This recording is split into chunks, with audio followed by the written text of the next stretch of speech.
Кратки најави за денешниот дневник. Се реализираат проекти за реконструкција на локални улици и патишта во Охрид.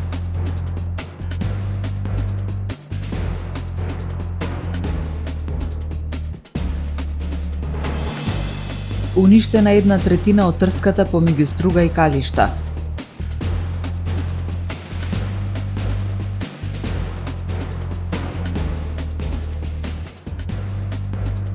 Меѓународен тим археолози ќе го истражуваат локалитетот Врбник.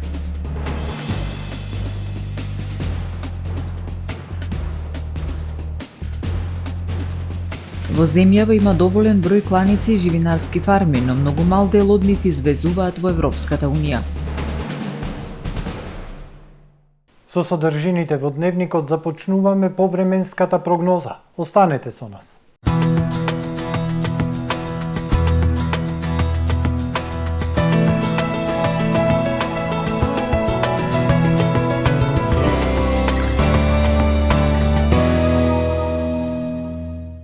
Во Охрид денес сончево и многу топло време со дневни температури високо над повеќегодишниот просек. Беа измерени максимални 20 степени Целзиусови.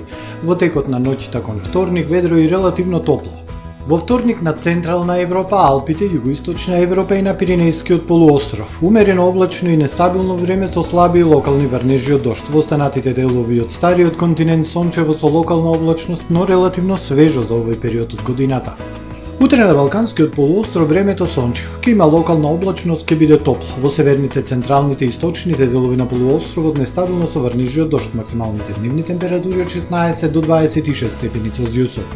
Во Македонија во вторник свежо утро, во текот на денот сончево и топло време, минималните од 3 до 10, максималните дневни од 18 до 27 степени, температури за 4 до 6 степени над повеќегодишниот просек во годината.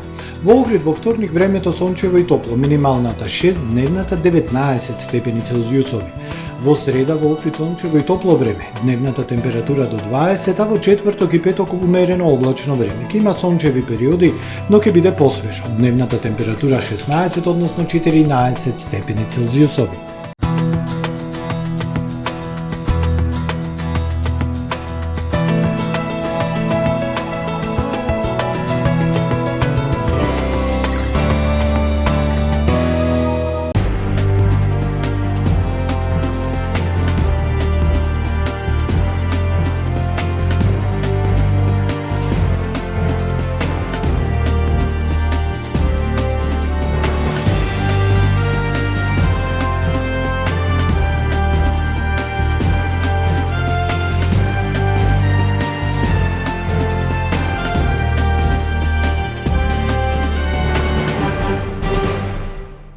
Добар ден, прво издание на Дневникот на ТВМ телевизија. Во тек е реализација на неколку проекти за реконструкција на улици и патишта од програмата за уредување на градежно земјиште во општина Охрид. За некои планирани инфраструктурни проекти локалната ќе треба да изнајде дополнителни средства во предстојниот период. Во меѓувреме се изработуваат нови проектни документации со кои ќе се аплицира до Бирото за регионален развој, фондови и банки. Во општина Охрид во тек е реализација на дел од проектите од сферата на патната инфраструктура предвидени за оваа година.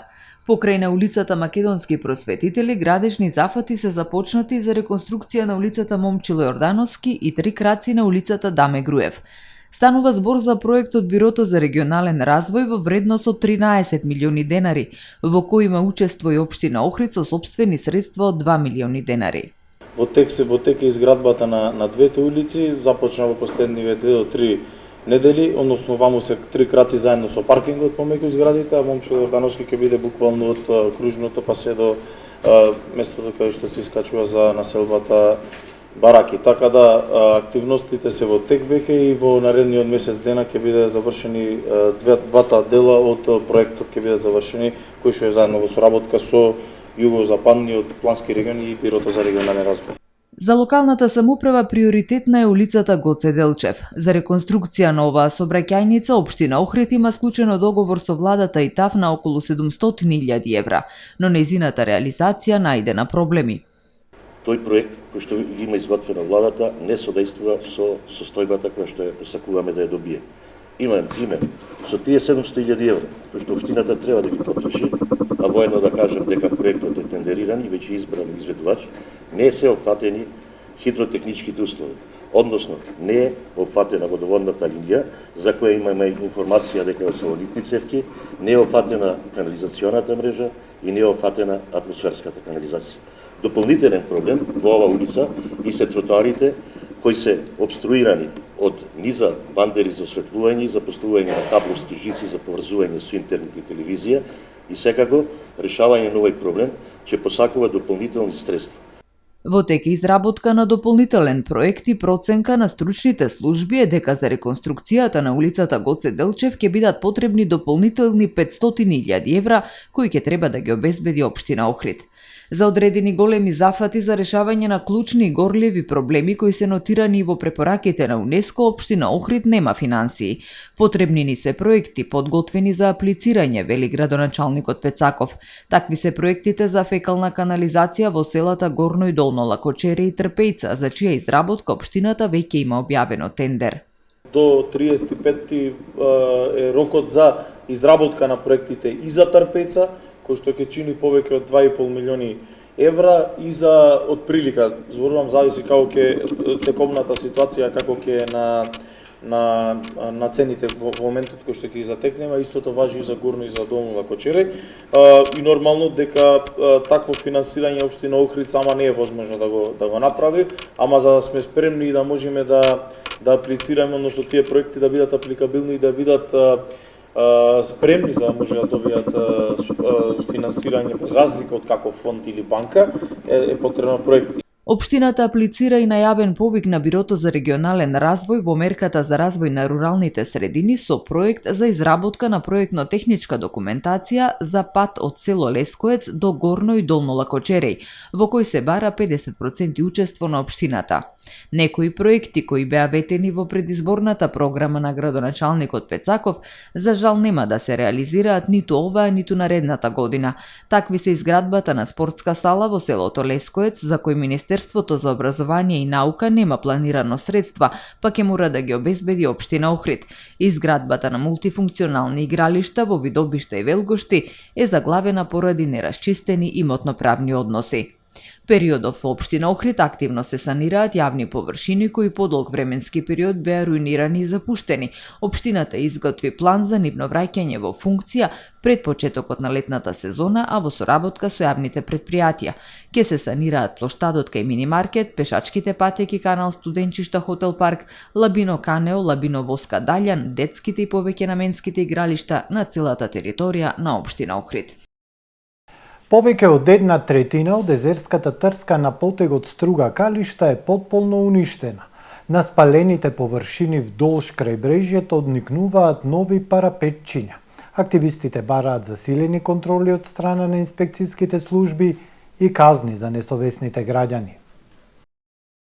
Прав и пепел на потегот Струга-Калишта, изгорени огромни површини езерска трска на брегот на Охридското езеро. Нова пролет, стари проблеми, секојдневно спалување, сечење, уништување, а на крај тампонирање на пеплосаните површини никнуваат нови парапетчиња. Несовесни граѓани, заради лични интереси и профит, со години го уништуваат природниот биодиверзитет на Охридското езеро. Секоја година ова уништување е се поголемо. Од оно што денес може да се забележи на потегот помеѓу Струга и Калишта, гледаме дека повеќе од 1/3 од трската е уништена. Уништени живеалишта на птици, угинати животни, една слика која што е навистина траорна и која што не доликува. Загрижува тоа што сторителите остануваат непознати. Надлежните немаат слух да сопре уништувањето на трската, велат активистите. Она што недостига во оваа алка на заштита и превенција е активното вклучување на сите засегнати, посебно инспекцијските служби и посебно службите кои што имаат овластување да превенираат. Кривичниот законник за недозволена крајбрежна трансформација и уништување предвидува затворска казна од 3 месеци до 3 години, но во пракса казни нема. Меѓународен тим археолози ќе работат на подводни истражувања на локалитетот Врбник кај Струга во рамките на проектот Подводни археолошки интрадисциплинарни истражувања на локалитетот Врбник, финансиран од Министерството за култура. Македонските подводни археолози ќе ги истражуваат палафитните наоѓалишта и наколните населби во локалитетот Врбник, заедно со нивни колеги од Австрија, Швајцарија, Франција, Полска и Германија. Раководител на истражувањата е лиценцираниот подводен археолог Валентина Тодороска. Таа замија објаснува дека целта на истражувањата е откривање на начинот на живеење во наколните населби во Врбник и нивната старост, преку интердисциплинарен пристап, анализа, дендрохронологија, испитување на старост на колците и палеоботаника.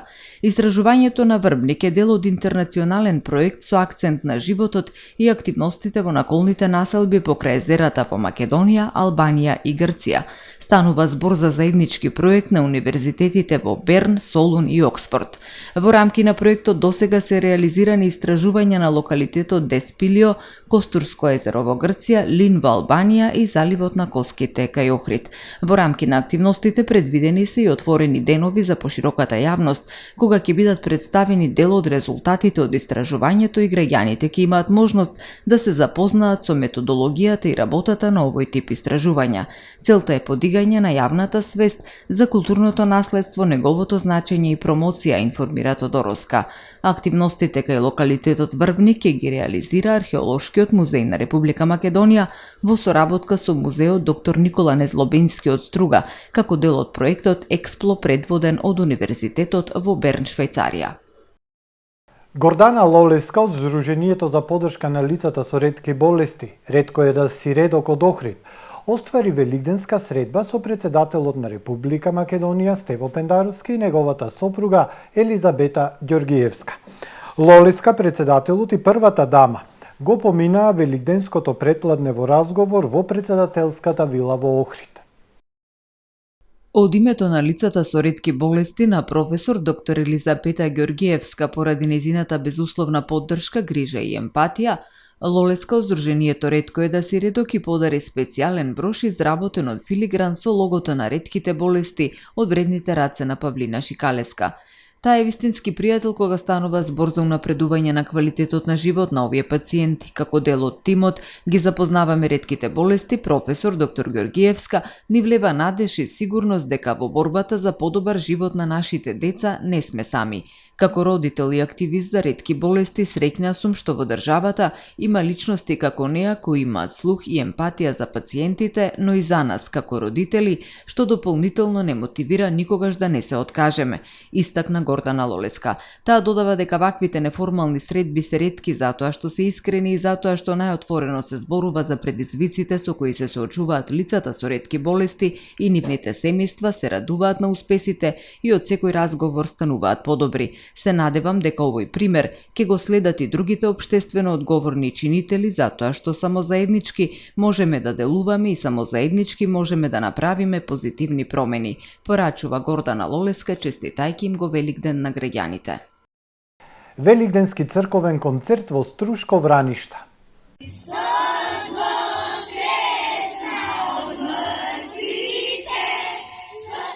Под мотото Великден голем и убав ден за радост и создаден. Децата од хорот при храмот Свети Никола од селото Враништа со црковни песни им го разубавија празникот на враништани. По повод празникот беше објавен и литературно-ликовен конкурс. Пристигнатите творби беа изложени и на учесниците им беа доделени награди. Од црковниот одбор велат дека жителите биле задоволни манифестацијата која за прв пат да се организира во селото Враништа.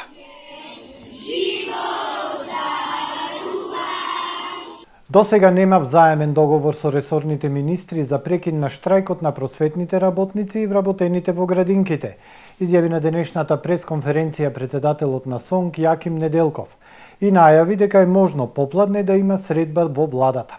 Доколку нема договор, штрајкот продолжува и утре, посочи Неделков.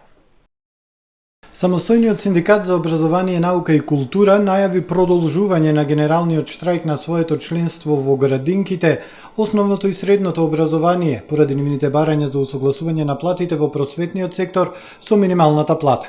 Членовите на СОНК штрајкуваат од 11 април со барање за поголеми плати. Голем дел од родителите, особено оние кои немаат кој да им ги чува децата, бараат прекин на штрајкот или заменски наставници кои засега ги има само во мал број училишта во државата. Нашето очекување е во интерес на учениците, во интерес на децата во детските градинки, во интерес на родителите, во интерес на колегите кои што штрајкуваат, во интерес на Република Македонија, владата да смогне сили, да изнајде начин, средства, да ги договориме оние побарувања кои што СОНК ги има доставено, се мисли во однос на усогласување на платите во дејностите што ги застапува СОНК, во однос на зголемување на минималната плата на национално ниво, продолжување на преговорите за подпишување на колективни договори во детските градинки, основното и средното образование и секако договор за динамика за пораст на платите во овие дејности за 2023 година и 2024 година. Како што рече лидерот на СОНК, доколку нема договор, штрајкот продолжува и утре. Тој очекува да постигне и договор за динамика на пораст на платите во следните години. Инаку, владата понуди зголемување на платите за 10%, што беше одбиено од СОНК. Од владата сметаат дека е неодговорно да се продолжи со генералниот штрајк во образованието и покрај понуденото решение за раст на платите и побараа штрајкувачите да не се донесуваат во заблуда, а наставата и преговорите да продолжат. Во земјава има доволен број на кланици, но само 4 од нив вршат извоз во земјите од Европската Унија. Во моментов е стабилна состојбата и со живинарските фарми во земјава, информираат од Агенцијата за храна и ветеринарство. Во земјава има поголем број на кланици, но активни се 4 за колење на јагниња, информира Николче Бабовски, директор на Агенцијата за храна и ветеринарство. Оваа година нашите трговци немаат проблем со пласманот на јагнешкото месо, па македонското јагне во најголем дел заврши на пазарите во Италија и Хрватска. Имаме доволен број на кланици кои што може да ги задоволат и домашните потреби, меѓутоа имаме еден одреден број на кланици кои што имаат европско бројче, односно со тоа можат да вршат извоз во Европската Унија и евидентно е до пред некој ден веќе сега сигурно бројот стигнува негде околу 140.000 јагниња извезени пред се на западниот пазар. На контрола од ветеринарните инспектори не подлежат само кланиците, туку и домашните живинарски фарми кои го снабдуваат пазарот со јајца, напоменува Бабовски. Со живината имаме стабилна состојба, со исклучок значи на 2 случаеви кои во текот на месец февруар беа појавени на диви птици загинати, односно цовисани од авиарната инфлуенца, односно птичиот грип, нови случаеви немаме. Јагнешкото месо и јајцата се задолжителен дел од трпезата за великденските празници. Овие прехрамбени производи, како и останатите, подлежат на строги контроли од ветеринарните инспектори. Агенцијата за храна и ветеринарство врши надзор над операторите со храна и во однос на исполнување на општите и посебните услови за безбедност на храната и заштита на правата на потрошувачите. До Оделението за заштита на потрошувачите минатата година биле поднесени вкупно 418 представки. Како небезбедни поради несоодветно означување нештетно биле уништени вкупно 51,5 кг храна. Лани биле спроведени близу 50.000 инспекцијски контроли, при тоа констатирани биле 69 неправилности во однос на несоодветна и нецелосна декларација на производите со што потрошувачите биле доведени во заблуда.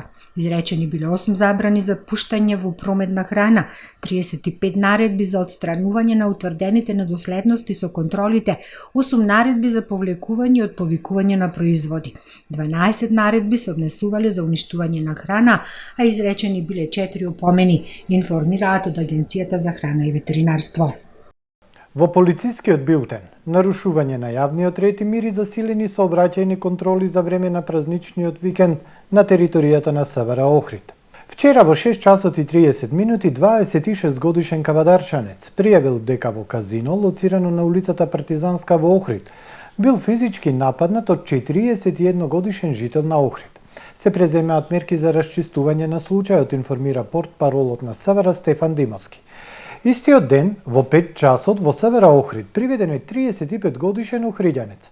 Тој предходно во семејниот дом во Охрид бил агресивен кон членовите на неговото семејство и им упатил закани по нивниот живот. Против него ќе биде поднесена соодветна пријава, информира Димовски. Викендов приз проведени сообраќајни контроли, полициските службеници во Охрид алкотестирале 48 возачи на моторни возила, при што санкционирале 2 возачи кои управувале моторно возило под дејство на алкохол. Следуваат вестите од светот. Соединетите Американски држави потврдија дека државниот секретар Ентони Блинкен и министерот за одбрана Лојд Остин отпатувале за Киев за да се сретнат со Зеленски вчера. Веста предходно ја објавија украинците, но САД одбија нешто да коментираат. Меѓутоа тие сега потврдија дека американските представници биле во Киев и дека веќе го напуштиле главниот град на Украина. Интервентната полиција во Франција морала да употреби солзавец против демонстрантите во центарот на Париз кои протестираа откако вчера беше реизбран председателот Емануел Макрон. Полицијата се обиде да ја скрши толпата, претежно млади луѓе кои се собрале во централната населба Шателе да протестираат. Макрон ја победи лидерката на екстремната десница Марин Ле Пен во вториот круг гласање предходно во неделата, освојувајќи втор 5-годишен мандат, спречувајќи го она што инаку би било голем политички пресврт. Според другите фотографии кои кружат на Твитер се гледа дека протест се одржал и во Лион. Новата либерална партија Движење Слобода на поранешниот менаџер Роберт Голоб победи на изборите во Слобевенија појасно отколку што се очекуваше. Јанез Јанша е поражен по нешто повеќе од 2 години на премиерската функција. Опозицијската зелено-левичарска партија Движење Слобода, предводена од поранешниот енергетски менаџер Роберт Голоб, доби 34% од гласовите и 40 од 90 пратенички места. Поречиси сите преди бројани гласови, Државната изборна комисија соопшти дека десниот националист Јанез Јанша и неговата партија СДС освоија 24% од гласовите, односно 28 пратенички места. Одзивот на гласачите бил 68%, поголем од одзивите на било кои други избори во Словенија во последните 22 години. Јасната победа на партијата на Голоб е изненадување. Во Словенија се очекуваше трка рамо до рамо на ГС и партијата на Јанша, Словенечката демократска партија. Јанша го призна изборниот пораз и изјави дека со својата партија ќе делува како државничка опозиција. За време на предизборната кампања 63-годишниот Јанша ветуваше стабилност и ја промовираше својата партија со слогани како без експерименти. Голем пожар избувнал во складиште за нафта во Брјанск, Русија, јавуваат руските новински агенции повикувајќи се на тамошното Министерство за вонредни ситуации. За сега нема детали како избувнал пожарот и дали има повредени. Исто како што пренесуваат агенциите, нема индиции дека овој пожар е поврзан со војната во Украина. Се наведува дека складиштето за нафта во Брјанск е важен нафтовод преку кој руската нафта се транспортира во Европа. Од Министерството за вонредни состојби потврден е пожарот. Има и потврда дека се работи за резервоари за гориво, пренесува ТАС. Инаку Брјанск е град кој се наоѓа на 150 км североисточно од украинската граница. Од Москва е оддалечен 380 км. Ова е се во првиот дневник на ТВМ. Ви благодарам што не следевте. Пријатно.